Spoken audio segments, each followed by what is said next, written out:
In 1963, archaeologists climbed a hill in southeastern Turkey, looked at the broken limestone slabs scattered across its summit, and decided it was a medieval cemetery, nothing worth digging.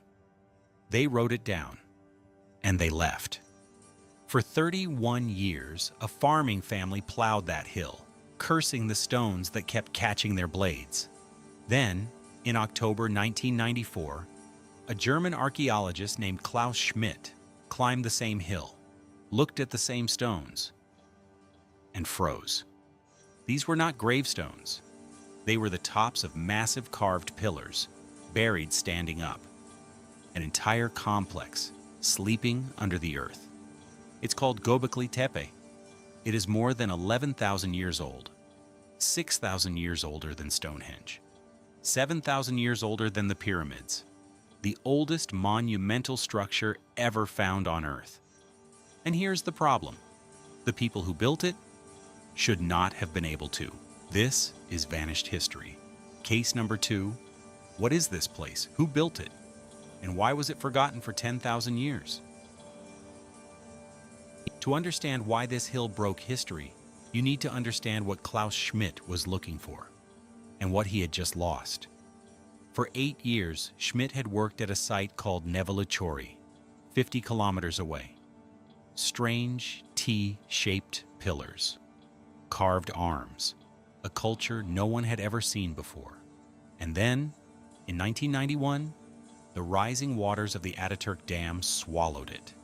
The entire site sits at the bottom of a reservoir today, gone, permanently. So Schmidt went looking for another one. He reread an old survey from the 60s, found a single dismissive line about a stone-littered hill, and went to see it for himself. His words. Only man could have created something like this. What came out of the ground over the next 20 years defies explanation. Massive circular enclosures, up to 20 meters across. Rings of T-shaped limestone pillars surrounding 2 central giants, 5.5 meters tall, 8 to 10 tons each, standing on pedestals carved directly out of the bedrock. Over 200 pillars identified so far. In the quarry nearby, an unfinished pillar still lies where the builders abandoned it, 7 meters long, mid-job, reason unknown. And the pillars are not just stones. Look closer and they have arms, hands, folded across their bellies, carved belts, loincloths made of fox pelts. These are stylized beings, giant abstract figures standing in silent circles. In front of one central pillar, archaeologists found the small bones of an actual foxtail. Someone, 11,000 years ago, dressed one of these beings in real fur. Now, here's what the builders had: flint tools, their hands, and wild game. Here is what they did not have: no metal, no pottery, no wheel, no writing, no farms, no domesticated animals, not a single one. Every animal carved on every pillar is wild. These were hunter-gatherers, people who, according to every textbook ever written, lived in small nomadic bands, chasing herds, picking berries, with neither the numbers, the organization, nor the reason to build anything at all. And yet they quarried 10-ton megaliths, carved them with foxes, snakes, scorpions, and vultures, moved them hundreds of meters, and stood them upright in perfect rings. 6,000 years before Stonehenge, the textbooks were not just slightly wrong, they were backwards. For 100 years, the story of civilization went like this. First, humans invented farming. Farming created food surpluses. Surpluses allowed permanent villages. Villages grew into cities. And only then, with full granaries and free time, did humans build temples. Agriculture first, religion last. Every museum, every textbook, every documentary told the same story. Gobekli Tepe was built by people with no agriculture at all. The temple came first.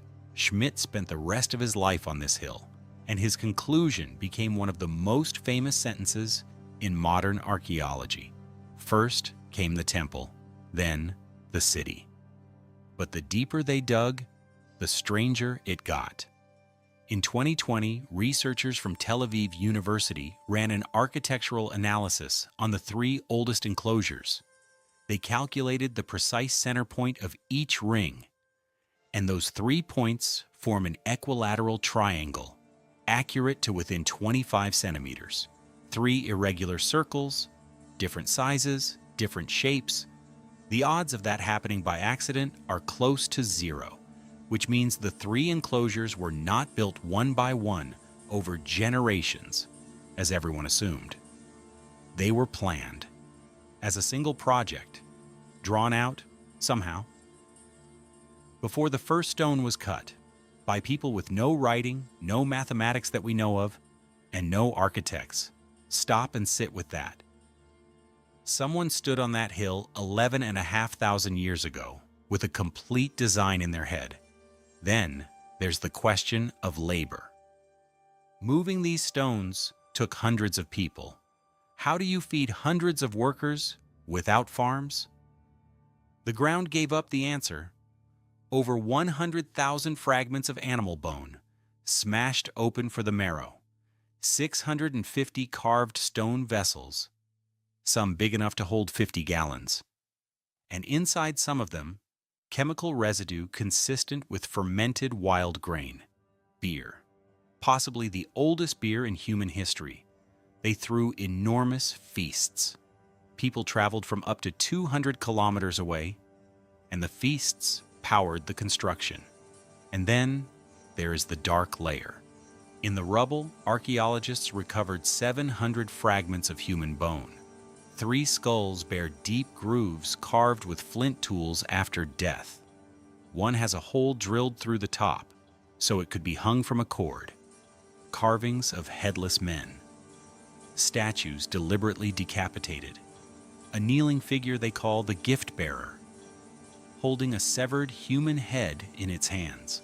And yet, in 30 years of excavation, not one grave, not a single burial, ever.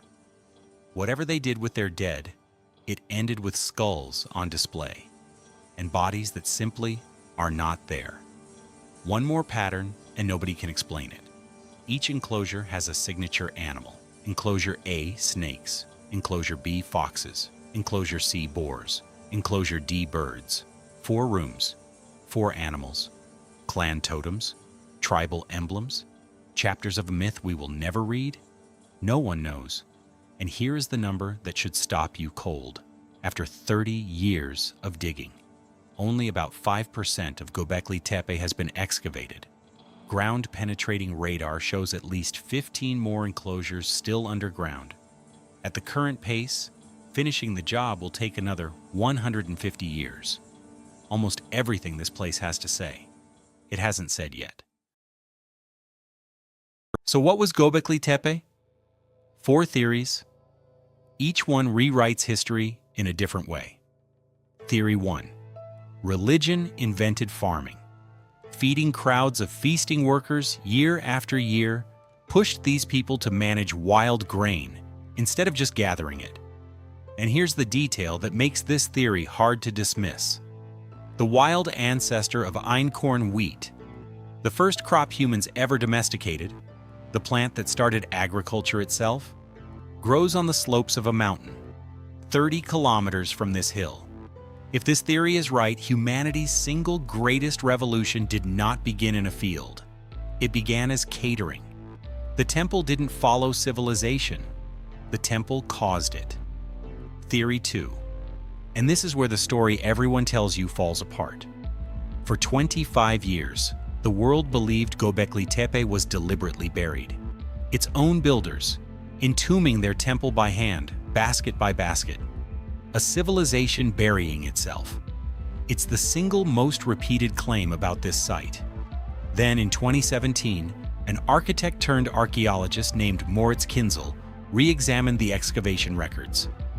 The walls closest to the slope are crushed. The central pillars all lean in the same direction, like something knocked them over at once. His conclusion, now shared by the site's own research team. Much of the burial was earthquakes and landslides. the buildings collapsed, and the people repaired them, re-erected the pillars, and kept going. For centuries, the mystery didn't shrink. It changed shape. They didn't bury their temple. They refused to let it die. Theory 3, the internet's favorite.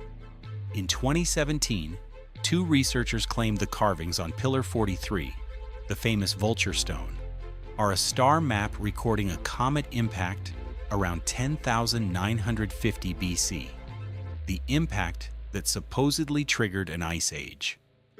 The site's archaeologists pushed back hard. The date is centuries older than anything radiocarbon shows, and the constellation matching falls apart under scrutiny. Mainstream science isn't buying it. But the carvings do mean something. A vulture, a scorpion, a headless man. Somebody recorded something on that stone. We just can't read it. And Theory 4 cuts at the site's own legend, the world's first temple. That's the headline. That was Schmidt's thesis. But recent excavations found homes, cisterns, water systems, everyday tools. People lived here, which means Gobekli Tepe may not be the world's first temple at all. It may be the world's first town, built around the world's first temple. Every theory agrees on exactly one thing. These simple hunter-gatherers planned like architects, organized like a state, and believed in something powerful enough to move 10-ton stones. Everything else is an open question. Here's the strangest part of the whole story. Over 1,500 years of use, Gobekli Tepe didn't grow more ambitious. It grew less. The enclosures got smaller. The pillars got cruder. The skill faded, generation by generation, like a memory slipping away. And then, around 8,000 BC, at the exact moment farming was spreading across the region, they walked away. The site that may have created agriculture was abandoned, the moment agriculture won. Within a few generations, no living person remembered it existed. For 10,000 years, the most important structure on Earth was just a lump on a hill that farmers cursed at. And the mystery is still moving. In 2025, excavators found a human statue deliberately sealed inside a wall at Gobekli Tepe. The same year, at its sister site, Karahan Tepe, they uncovered something never seen before. A T-shaped pillar carved with a human face. The pillars were always faceless beings. After 11,000 years, one of them is looking back. 95% of this place is still underground. The builders left no names, no writing, no graves. Just stone beings standing in circles, an unfinished pillar lying in the quarry, and questions that may never be answered. So tell me what you think. A temple? A town? A monument to something we've forgotten how to imagine? Drop your theory in the comments. I read every single one. And if this is the kind of history that keeps you up at night, subscribe. Every case file on this channel is a place, a people, or a fortune that vanished. Case number 2 remains open.